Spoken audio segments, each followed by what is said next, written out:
Hey guys, so today is April 25th, 2016. My 9-month Surgeversary was a few days ago on April 21st, 2016. 9 months since I went down to Mexico and decided it was a great idea to have vertical sleeve gastrectomy surgery. I started out really quick at 376.5 pounds. Last time I checked in with you guys, which is 2 months ago, I was 263.6, and today I'm 251.8, and I do fluctuate between 251.0 and 251.8, and I've been there forever, and it's driving me crazy. So total so far, I've lost about 125 pounds, and but I've only lost like 12-ish, 11, 12-ish pounds since I checked in with you 2 months ago, which has me really bummed out because I'm not eating like a crazy lot of bad sweet food or anything like that, and I'm not overeating. So, and I've been doing this pretty consistently for the past 2 months. It's not like I've been off the deep end somewhere. So it's a little frustrating, but um, I'm gonna try to stick with it. um, yeah, it is one of those things where like today the scale will move, and then it's like nope, just kidding. Um, it's frustrating. But anyway, let's talk about how life is going in real life besides the numbers right now.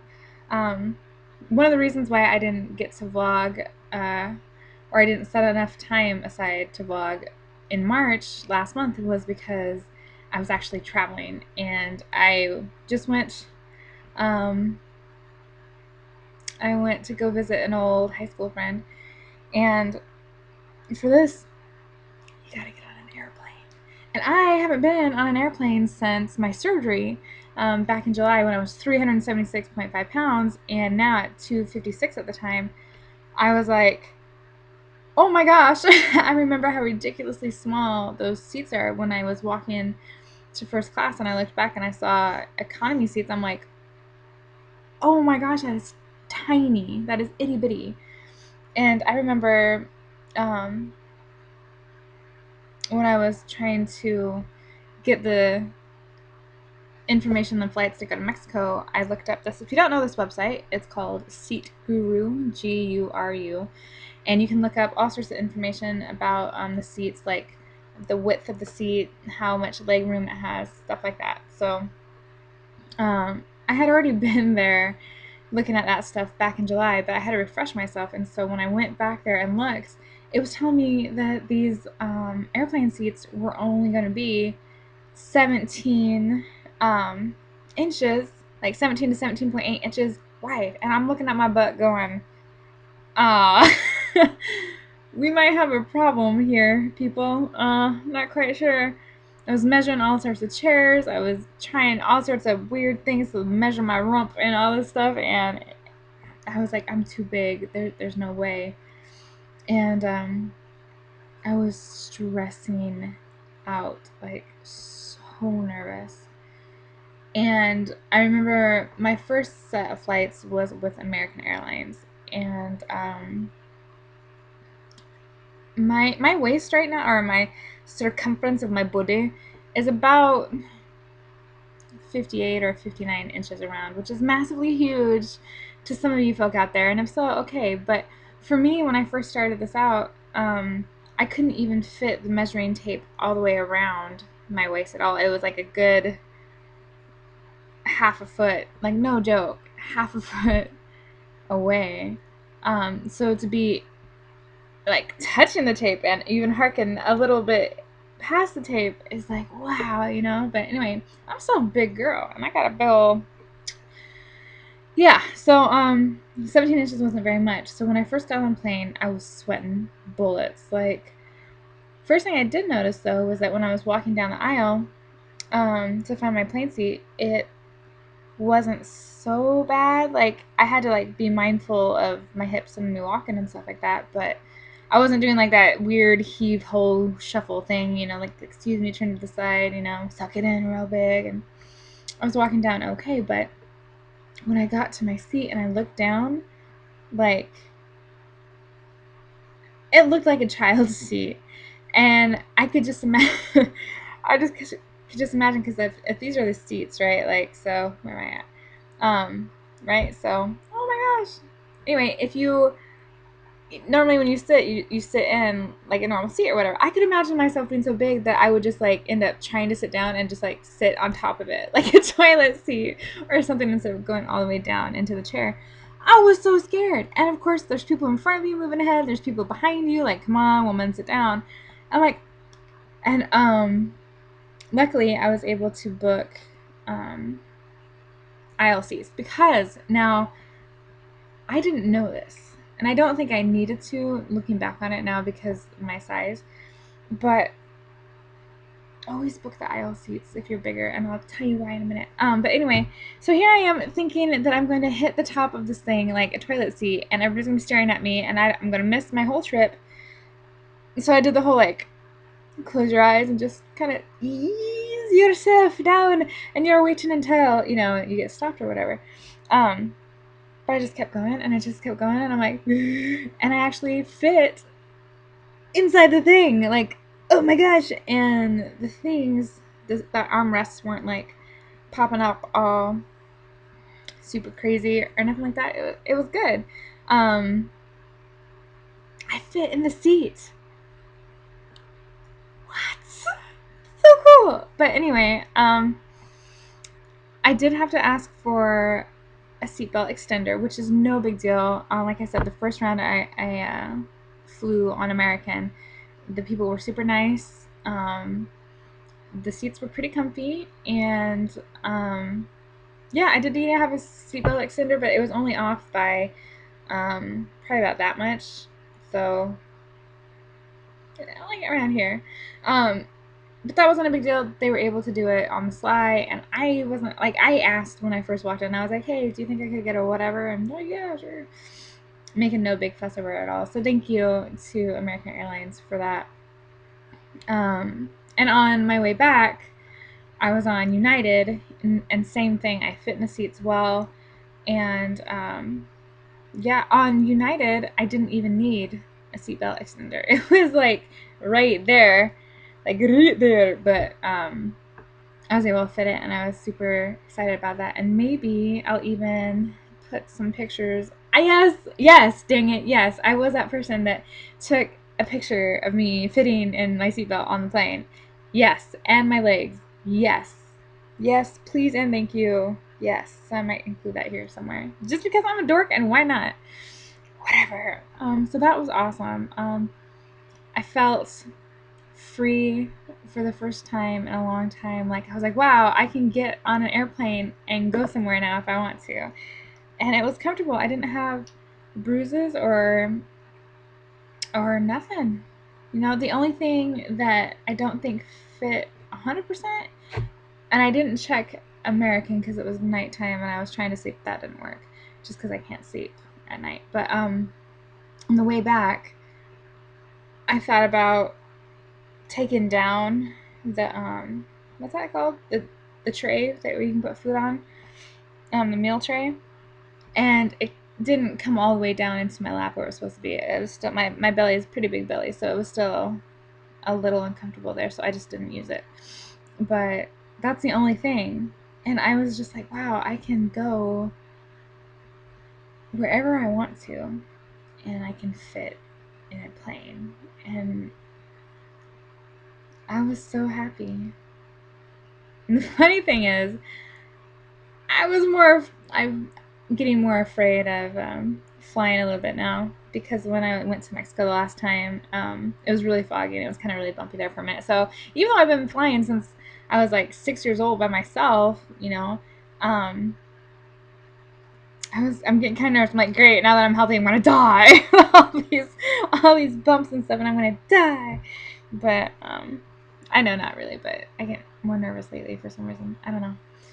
Um, so that was really cool, and I was able to fit into my friend's pants, which you don't understand because when I went to visit them, like, we've had this competition since high school, and I've never been able to fit into their pants. Ever. Not ever. And I was like, It's like, that is awesome. And it was pretty big on me, and we laughed about it, and it was awesome.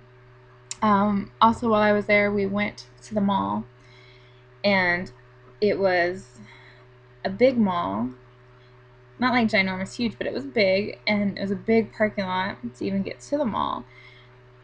And I remember walking through the parking lot and getting to the entrance, and there was some like benches laying around, and I know that I would have sat down on those benches. I would have been sweating already, red faced, and I just walked right past them, and that was so cool. I just felt, I mean, I wasn't out of breath, and I wasn't sweating, and I wasn't anything like that. And I walked the entire mall the entire time. We went to a bunch of different stores looking around, you know how you do, and not once did I think, oh, I gotta sit down, or oh, I'm sweating, or oh, like not once. And then I was able to make it all the way back out into the parking lot and not sweating, not huffing puffing, nothing. It was amazing. And I just couldn't believe it. And I was able to get some more clothes from Goodwill. I need to be careful with that, let me tell you, because I've been starting to discover, oh, you mean I don't have to buy this because it fits me? I could like put it back. Oh, I guess that's good to know. Um, that's exciting. It's opening up new doors into my clothing and what is my style. I don't even know what my style is.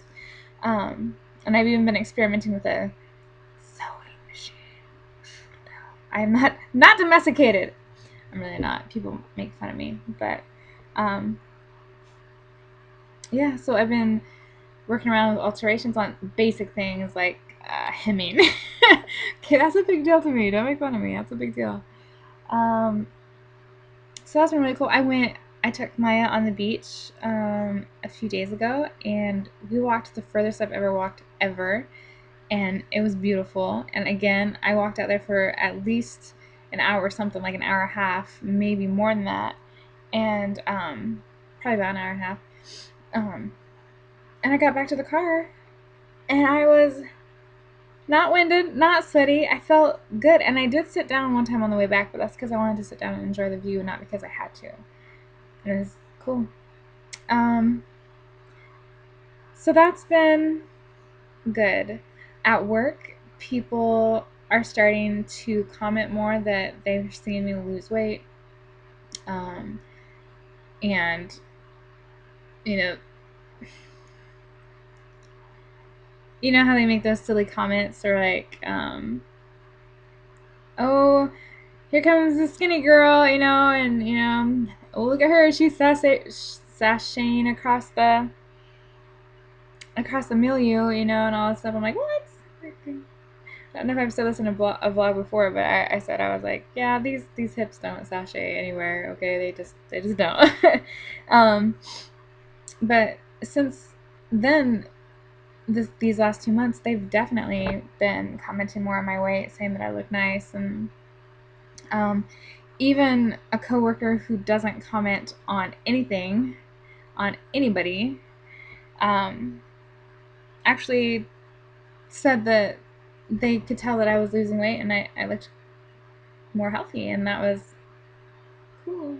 I've been saying cool a lot this video. Oh well. Um,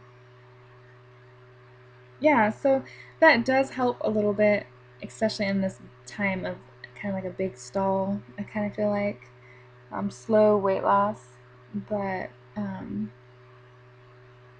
still would like to see the numbers come down. I really would, even though my quality of life is awesome. It could still be awesome, and I need to hit the gym up more and start to really focus on that. Okay, hopefully one last little story about what's been going on, and then we'll wrap it up.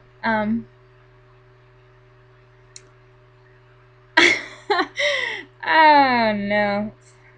Okay, so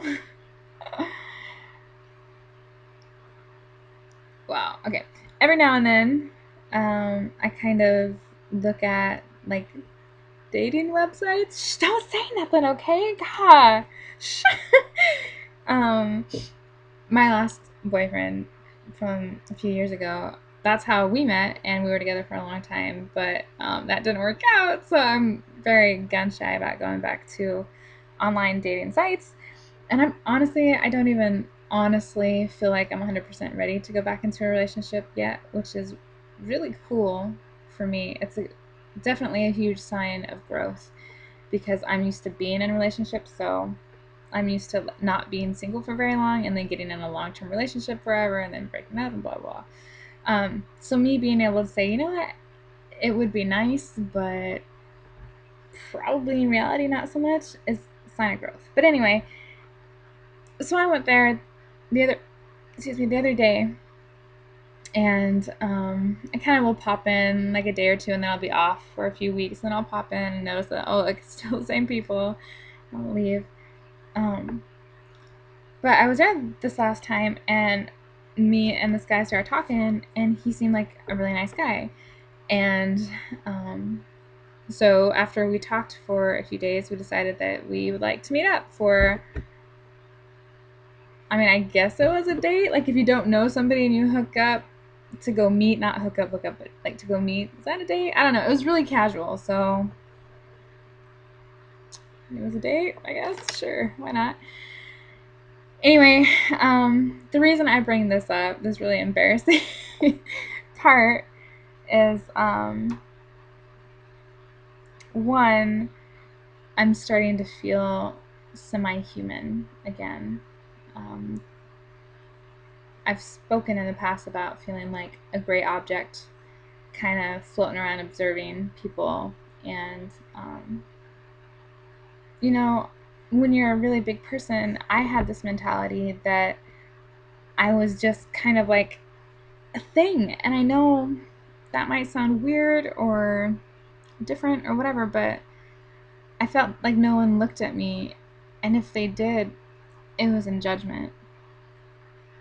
And no one would want to be with me, or, just why would you? Like, if if I was a really fit person, being with an unfit person isn't on the top of my list. And it's not because I don't like them or don't think that they'd be cool people. It's just that I know myself, and I know I would be like, no, I want to have a more active lifestyle and I want to do stuff. And I'm noticing on these profiles and things that when I'm looking for a date or someone to talk to, um, yeah, if they're bigger, I totally talk to them, etc. If I'm interested in them, and whatever, just like normal. But if I'm thinking in the back of my brain, like, okay, do I really want to put a lot of effort into this? Because I know this isn't the type of lifestyle that I'm going for. And I've just spent all this time, all this money, all this effort, this huge life decision to change my life. Why would I want to, quote, strap myself down to somebody who is struggling with their own stuff? I don't want to finally be able to go ride a roller coaster and not be able to because that person's too big. That sounds messed up, but it's the truth. I don't want that life anymore. And I want somebody who's healthy-ish. That you don't gotta be perfect or whatever, but healthy-ish too. That maybe we can work on healthy kind of lifestyle stuff together. Not like super, like I said, but you know. But so this person that I met, he was a really, really nice guy, and we didn't really vibe like romantically or whatever. It was more like a friendship vibe. But I was still putting myself out there, like on this quote date or whatever. And I was terrified because before I even went with him, I had told him, hey, just so you know, I've had weight loss surgery and I have MS. And that was scary. Um, how do you tell somebody that you're interested in or you think's attractive or whatever, or you're trying to go on a date with, oh, by the way, I have this disease? I don't know. I've never done this before. And when you're looking at like MS websites and stuff, they have these same questions come up and people ask that same question, and some people, oh, I tell them right away, or some people are like, oh, well, I don't tell them until a few dates in, or oh, I don't tell them until something comes up. Like, there's the whole gamut, you know. For me, I was thinking to myself, well, I'll just flat out tell them now. So if they have any questions, they can ask. And if they're not into that at all, then bye. You know, because again, if I was in their shoes, being with somebody that I've never met before that has this kind of illness would be overwhelming. And what word would you call it? Scary. Anything else? Anything else you want to add? No? Okay. I think it would be overwhelming to be with somebody like that by choice. And mad props to those people who do. And it's just given me a whole new appreciation for people, for both those who are facing some sort of illness and for those who choose to be with them. That's pretty amazing. But anyway, I told this guy, he seemed cool with it. He asked me questions, and we went out to meet, and we had some dinner, late night dinner at a local Greasy Spoon, and had fun. And later we played chess and things, and like a few days later, it was good. I learned some things during my time with him. That's the main focus of this, is that one, he was a good guy. And we decided that, like I said, that it's more of a friend vibe type thing, which is cool. But he was a good guy, and he accepted it, or wasn't afraid of it. He asked me questions. We talked about it a little bit.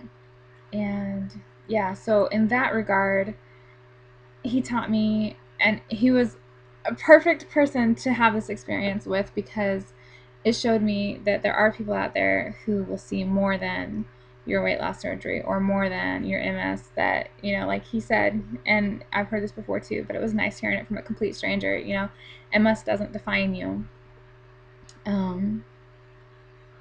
That was good. So he has set the bar incredibly high for anybody else who might be endeavoring to get in my life in that kind of way, because you can accept it, and you can meet with that person, and be with the person and not be defined by something you can't control. And that was super lucky for me, because like I said, this was my first foray into dating in 8 years, since, you know, I had been originally with my ex, you know, and since surgery and since being diagnosed with MS. So I couldn't ask for a better break-in to the quote dating scene. Not that I think I'm ready for it yet. But thank you if you're watching, sir. I had a great time, and thanks for being a good friend, even if it was for just a little bit. And yeah, if you ever want to play chess again, I'll more than happy kick your ass again. Just saying. Just saying. Anyway, that was awesome. He also taught me something else that I need to become aware of and grow thicker skin of, kind of, in that he was very understanding about my MS, but almost to a detrimental level. Not that he was trying to at all, and he made that very, very clear. I was just uncomfortable because I am uncomfortable with this illness. I'm uncomfortable with the label. I'm uncomfortable with people looking at me differently. And as much as he was trying, he still couldn't help himself from looking at me a little bit different. And he made a few remarks, like he had saw this picture regarding MS that we had talked about, and it was about your body being all bruised up and kind of bruised feeling sometimes. And he's like, oh man, I'm sorry, I keep feeling like I always have to ask if you're in pain or not, like, are you okay? And very sweet mentality, but it hurt, because here I am playing chess and having a great time, laughing, not showing any indication that I think of anyway, of any kind of pain, because I wasn't in any kind of pain. I was just a regular person chilling out, playing chess, And out of nowhere, this question brought up about me being in pain. Are you in pain all the time? I always feel like I need to ask. And I felt really bad about that. And I got a little defensive too. I was like, like, I'll let you know if I'm in pain. And so, and like I said, sweetest intention ever. It was just me being not accustomed to being asked those kind of things ever. But especially in, like, I can understand if I look like I'm drooling and I'm dead on the couch somewhere. But if I'm just sitting there, it was just like, I don't want the label. Let's just be honest. I don't want the label. I don't want people to treat me differently. But I know that they will to an extent. I don't know. It was a great experience. And I'm very, very lucky to have had such a nice person take the time to hang out with me, even though they knew all these things. So that gives me hope for the human race, at least for right now, in the moment. Again, with a really long video. I'm sorry. I'm so sorry. What can I say this time? If you are still around, if you did finish to the end of the video, what kind of random word can we put now? Let's put the word strength down below. The word strength, if you made it all the way to the end of the video. And thank you so much for watching. And if you have any questions or whatever, let me know. Yeah, I'll talk to you later. Bye.